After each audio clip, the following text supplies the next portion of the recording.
Lechon belly, pare.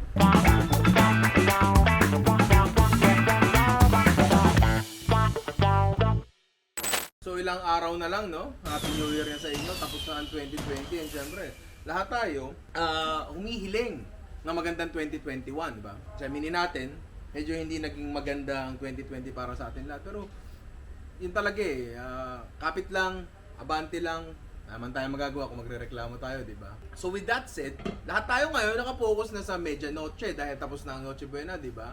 And I think, no, I can speak with most people when I say na mas pinaghahandaan natin ng konti ang Medianoche kaysa sa Noche Buena. Mga panahon na ganito, sobrang hirap kumuha ng lechon. Ano mo yun? Kasi lahat bibili talaga ng lechon eh. Kaya iba, nagluluto ng sariling lechon sa bahay, ano mo yun? Pero hindi naman kasi madali yan eh. Lalo kung maliit na yung pamilya mo, ilan lang kayo? 5, 6, 4, 3, 2. Hindi kayo bibili ng isang buong lechon. Pangit naman kung bibili kayo lechon nakachop, ano yun, di ba? Walang kwenta. So, magandang gawin is, nga, lechon belly, pare. Tinilihan po natin ngayon dito. May tuldok-tuldok lang siya. Kasi si Ian, sinabi ko hugasan yung baboy, nilagay dito sa aming perforated strainer. Ayan yung pattern niya. Oh. Makisipin nyo kasi, may sakit yung baboy namin. May bulutong. Hindi pattern lang po ng strainer namin yan. No? Magluluto tayo ng lechon belly, pero gagawin nating tatlong version, I guess. They're essentially the same, pero papakitaan ko kayo ng kung paano nyo sila lulutuin differently. I guess, ganun siguro. Ewan ko, basta tatlong klaseng lechon belly. No? And, yun. Oh, teka lang. Parang may bago sa'yo ngayon. Puta ina. Diba? Kasi New Year dapat prosperous ang pagpasok ng taon natin. Diba? So, marami tayong bling-bling ngayon. Grabe. Diba?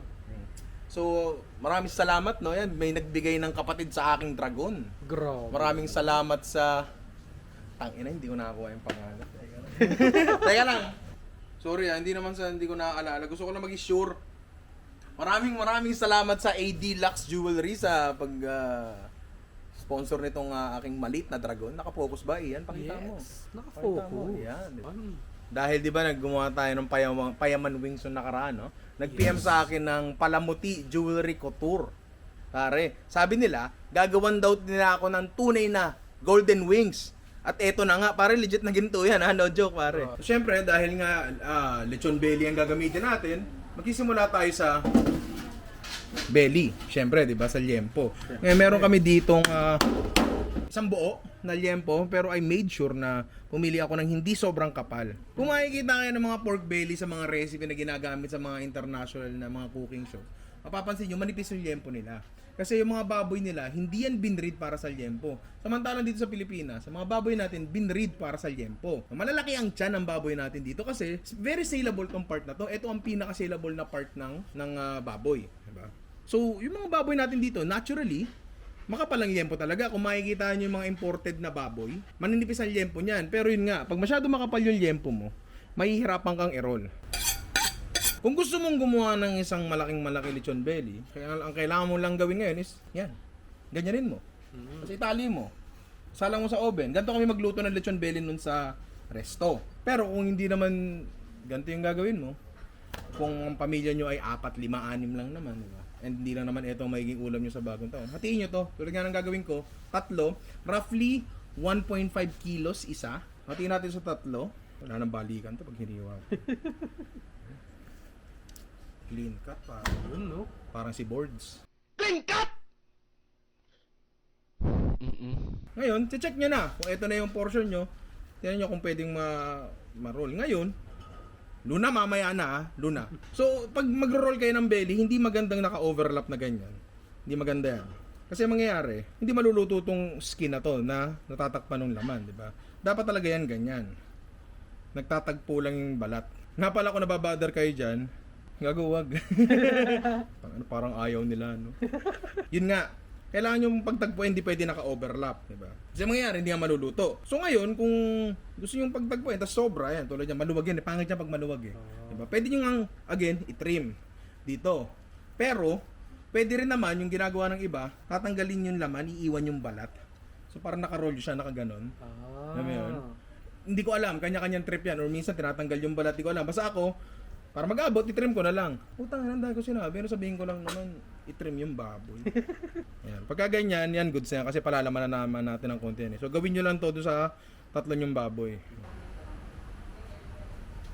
Yan ang patunay na outdoor kitchen kami. Yan. Pare, ayan, no? May sinag talaga ng araw. Oh. Yes. So okay, syempre meron tayong konting vegetable prep, no? Andito na ang ating spring onions na ang tanging ginawa ko lang naman ay pinuto ng dulo at hinugasan, diba? Meron tayo dito ng tanglad, lemongrass na tinanggalan lang din natin ng dulo at mamaya-maya ng konti pupukpukin natin. Yan, konting bawang. Para lang syempre sa baboy pa rin. Ninong Ray, hindi raw nila nakitang hinugasan yun. Hindi ko talaga hinugasan yan, gago. Lasang gas pa yan. So yung pa pala isa, meron tayo ditong salt and pepper mixture na minix ko na.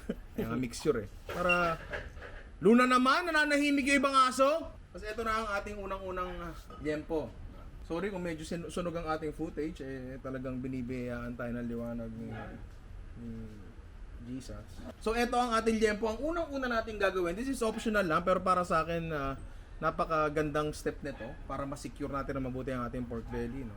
Meron tayo ditong silaw ako doon Meron tayo ditong kutsilyong maliit, medyo makitid. So, puputasan lang natin to yung dulo. Yan. Pero din sa kabila.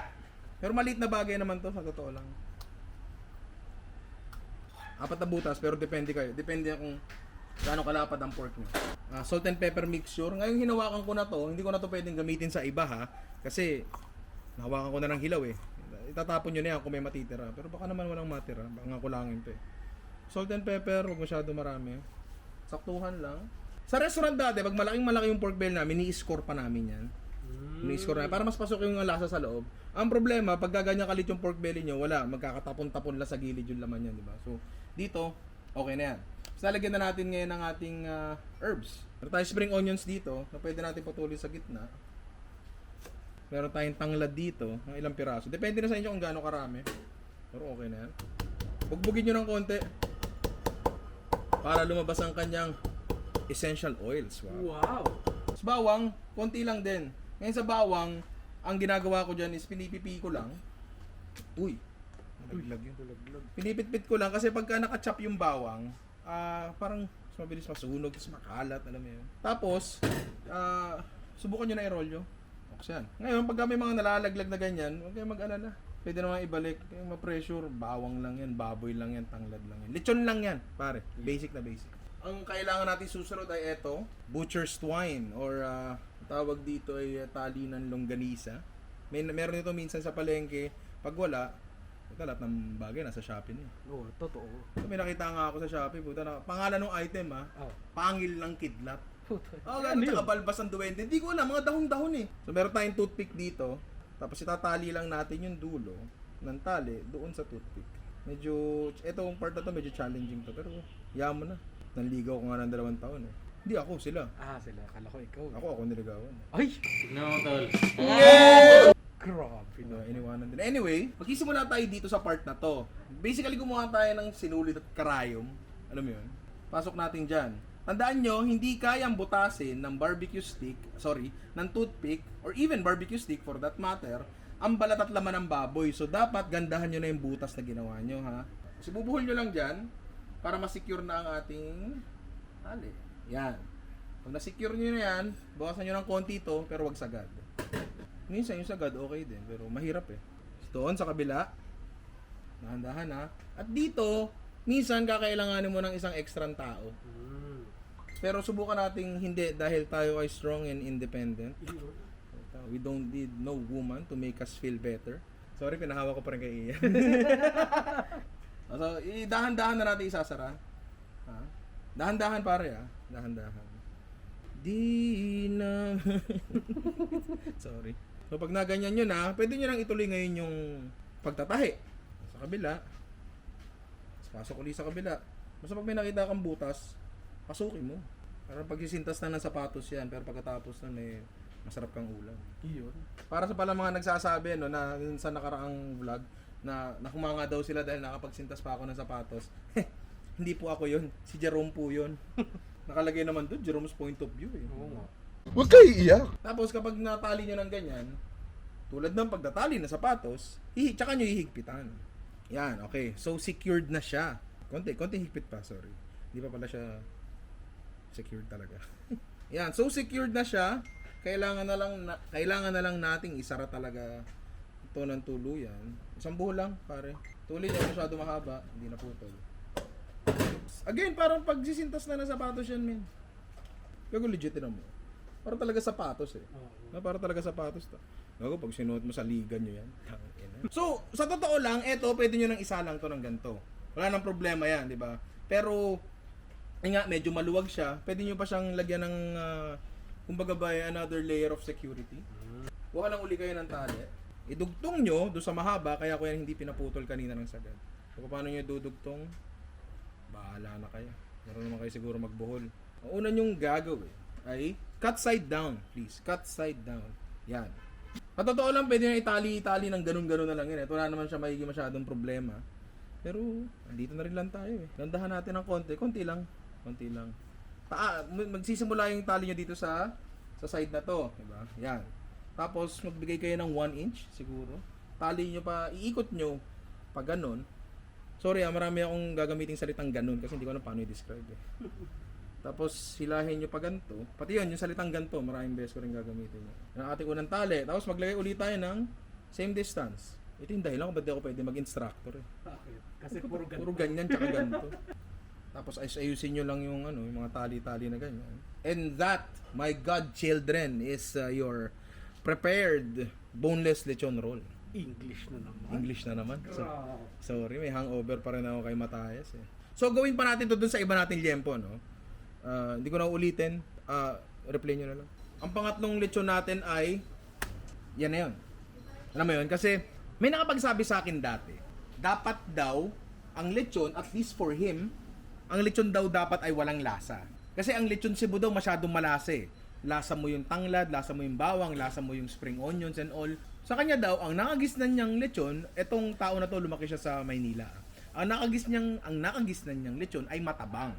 Ngayon, nung may mga nakita akong nagluluto ng lechon dito sa Maynila, nakita ko na nilalagyan din naman nila ng aromatics sa loob ng cavity ng baboy kung saan tinanggal yung laman loob. Meron din naman talaga. Pero siguro, ang tinutukoy nitong tao na to is, kasi aminin natin sa lahat, no, minsan talaga ang lechon, lasang pinakulo ang karne lang ng baboy eh. Kaya nga lahat, nagkakagulo sa balat, kasi yun yung parte ng baboy na nakadikit sa apoy, nagkaroon ng Maillard reaction, alam mo yun? Yun yung may lasa, samantalang yung laman talaga mismo ng lechon, wala. Palagi ko yun yung tinutukoy niya. So, ito na ang ating tatlong lechon, diba? Ito ang ating patabang, quote-unquote na lechon, no? The very traditional Maynila lechon. Siguro, yun yung pinakamalapit na pwede nating sabihin doon, no? Ito ang ating dalawang, siguro I can say Cebu style lechon. Boneless lechon roll, diba?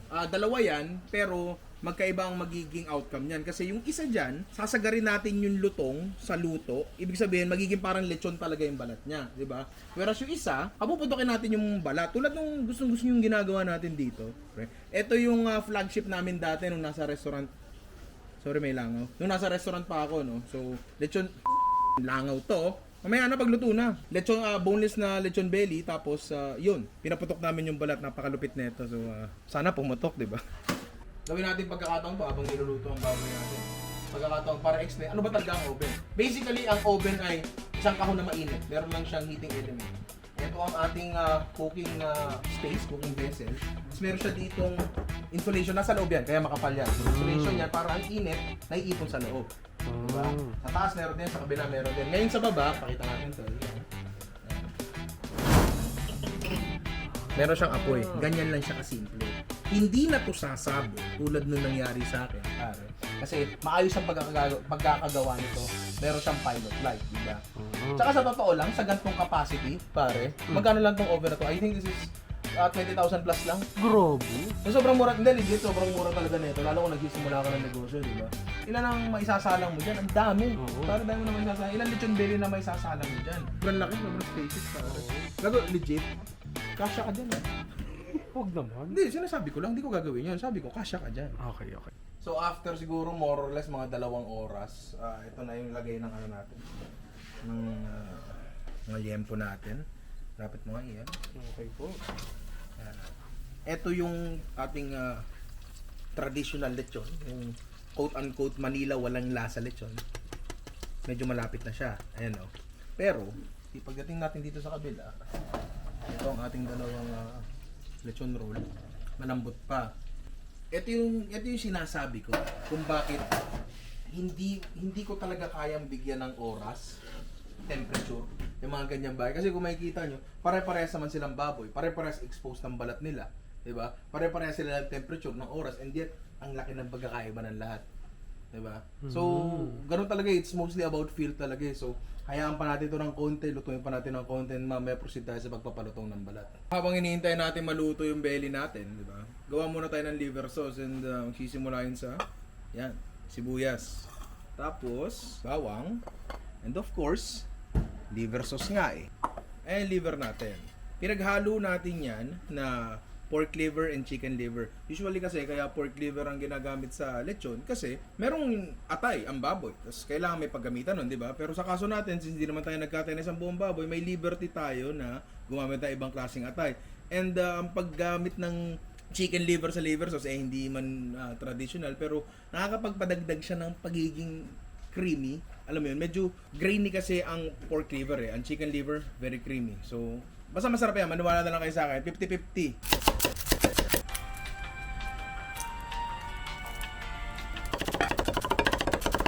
Ginanda ko pa ihiwa. Blender din naman natin to.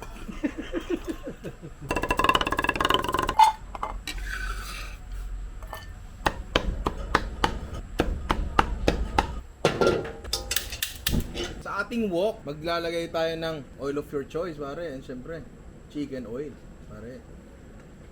Huwag nating hintayin uminit ng todo. Ilagay na natin ang ating bawang. So, ilang natin ng konti hanggang medyo mag-brown lang siya. Pag may nakita kang konting browning na, ihanda mo na sibuyas mo. Pag medyo translucent na siya ng konti, meaning google nyo na lang. Lagay nyo na ang atay nyo, parehas. Mixture of pork and liver. Pwede rin pork and liver. Mixture of pork and chicken. Pwede rin 100% pork, no? Wala namang problema doon. Siguro lutuin lang natin to hanggang medyo kumatas na yung tubig nung atay at sibuyas. Tapos, yun, gisa pa natin. Medyo nagtutupong na siya ng konti sa ilalim. Pag medyo tuyo na yung mixture mo, and tulad ng sinabi ko kanina, yan, medyo naninikit na ng konti. Ayan, pwede mo lagyan tubig. Dali magdagdag, mahirap magbawas. Konting halo. Sinaan nyo yung apoy. Pwede kayong gumamit ng traditional na blender. Ang gagawin nyo nga lang is medyo palalamigin nyo ng konti. O kaya, lipat nyo to sa isang lalagyan. Lagyan nyo ng malamig na tubig or yelo. Ako dati sa resto, yelo ginagamit ko eh. Kasi yung ganito namin sa resto, maliit lang. So ginagamit talaga namin doon was a traditional na blender. Ngayon, ito kasi sobrang convenient niya kasi sasaw-saw mo na lang, tapos pipindutin mo na lang. Wala nang lipat-lipat, wala nang kahit ano, di ba? Pero kahit anong proseso naman, basta madurog yung atay, goods yan. Pagka durog na siya, pero hindi pa ganun kapino, maganda kasi ano, may konti pang mga yung maliliit na buo-buong atay. Mas maganda yun eh, para yung sauce natin, may konting texture, di ba? At this point, titimplahan na lang natin, i-adjust consistency. Tapos, technically, ano na yan? Liver sauce na yan, Mang Tomas na yan. Sorry.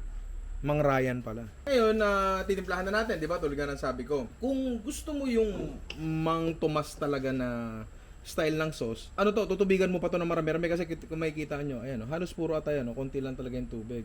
Kung hindi ka fan ng texture ng atay, hindi mo to magugustuhan. So I suggest yun nga, tubigan mo na marami. Pero kung sanay ka naman sa ganyan, wala naman problema sa yung atay, sige. Or gusto mo, bili ka na lang yung Mang Tomas. Ito kasing Mang Ryan, medyo medyo grainy talaga yan kasi purong-purong atay. Kaya natin konti lang tubig, yan. Good. Soy sauce lang for the color.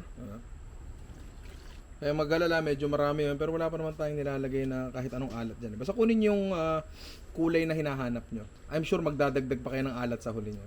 Depende, baka mamaya. Hindi eh. Brown sugar, pare. Importanteng nakalagay siya sa lalagyan ng mayonnaise para mas masarap.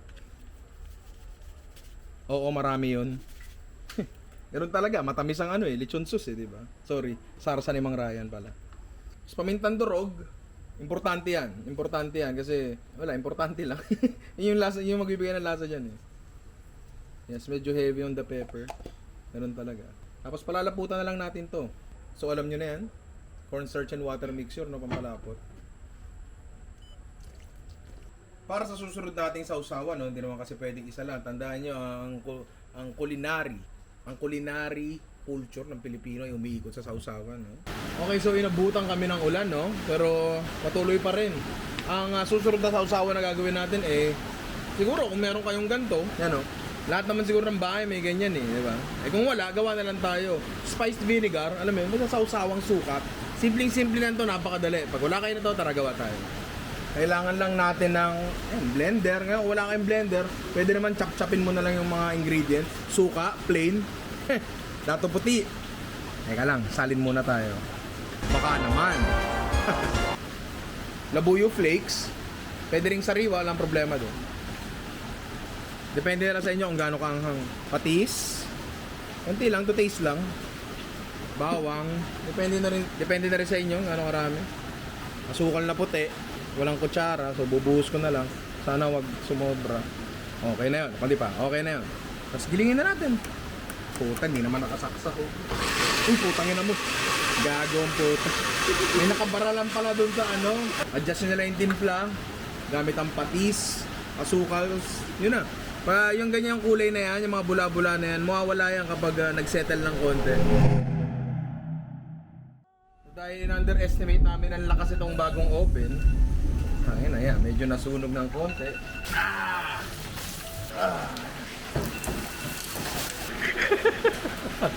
Okay.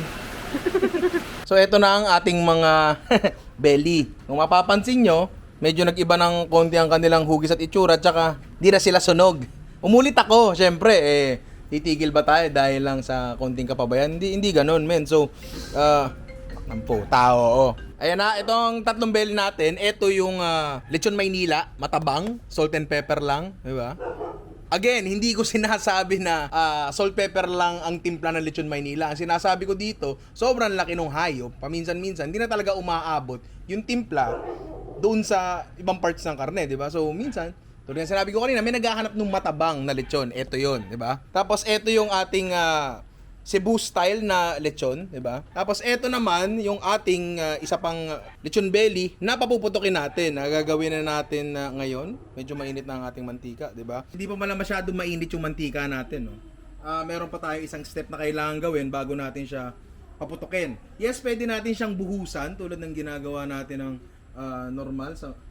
Record na ba ako? Okay. Tulad ng ginagawa nating normal sa mga videos natin, no? Pero ito yung ginagawa namin nun sa restaurant talaga. Kuha ka ng aluminum foil. Ang ganyang kalaki. Iklop mo. Tapos, ang kailangan natin gawin is lagyan yung magkabilang dulo. Ang dahilan nun, dahil sobrang init na apoy natin, may chance lang na ma-overcook yung laman natin, di ba? So, bigyan natin ng konting protection lang, konting protection. Last step, bago natin tuluyang ilagay sa napakainit na mantika, ay ito. Ice bath, pare, malamig na tubig, di ba? Lalagyan natin ng medyo maraming asin. Ang objective kasi nito is ibababa pa natin ang temperature ng tubig na to below freezing point kahit liquid siya. Saglit na saglit lang, kailangan lang lumamig yung balat. Ha? Anong oras na rin? Alas 5 na rin, no? Kailangan pa yung edit ni Jerome to. Game! Happy New Year, everyone! Happy New Year! Kaya nakalubog siya sa mantika, hindi natin alam kung puputong siya. Pero pag pumutok siya, kadalasan lumulutang yan. Okay, after hindi ko alam, less than 1 minute siguro yun. Makikita natin dito na gagong bigat. Yes! Ibaba ako kasi mabigat Putay na yung bago cellphone gago.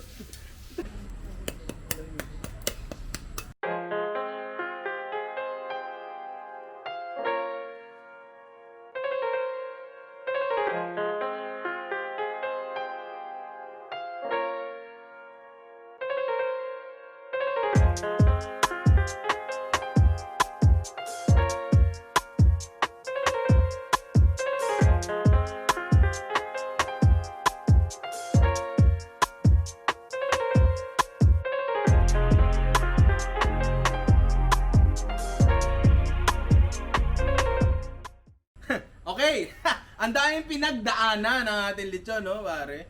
Pero andito na tayo ngayon, 'di ba? Ito na sila. Ito ang ating boneless cebu lechon, di ba? Na mayroong tanglad, bawang, at spring onion, salt, pepper, syempre.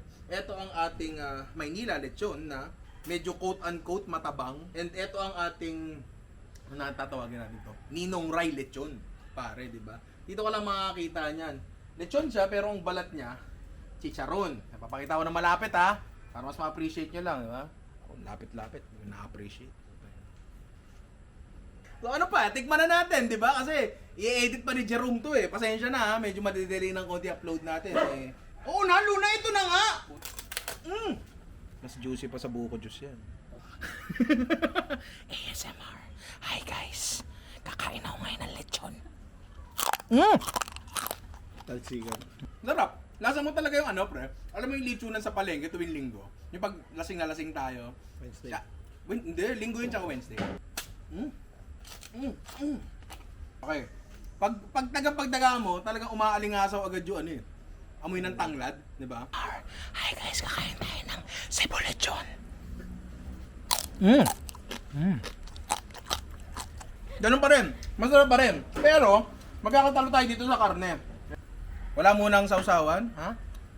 So yun, masarap to. Kasi, again, may tanglad, may bawang and all, di ba? Sobrang panalo, pero eto, pare.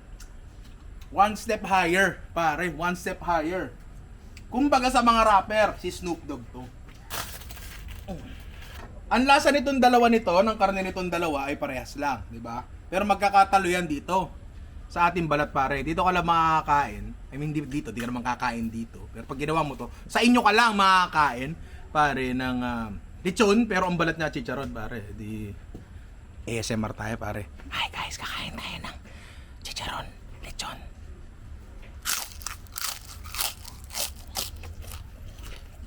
Sarap! Diba? Ano pa bang kailangan ko sabihin doon? Diba? Gusto ko magpasalamat sa lahat na hinahanak natin dyan na ngayon talagang sumubaybay. Ilang buwan na tayo? 6 na buwan pa lang kami pero andito na agad tayo. Wala naman lahat ng to, no? Kung hindi dahil sa inyo talaga eh. So maraming salamat sa inyo. Wala naman akong ibang magagawang pasasalamat kundi pagpatuloy ko lang and gandahan ng content, 'di ba? Parang yun lang naman ang pwede ko magawa eh. So asahan nyo sa pagpasok ng susunod na taon na to, mas magiging maganda ang mga content natin, 'di ba? And mas magiging regular and more interaction mula sa inyo, pare. So iyak pa ata ako eh. Nakita nyo na ba akong umiyak? Iiyak na yan. 1M subs yan. Pagkatapos ang bihod reveal, ninong crying reveal yan, pare.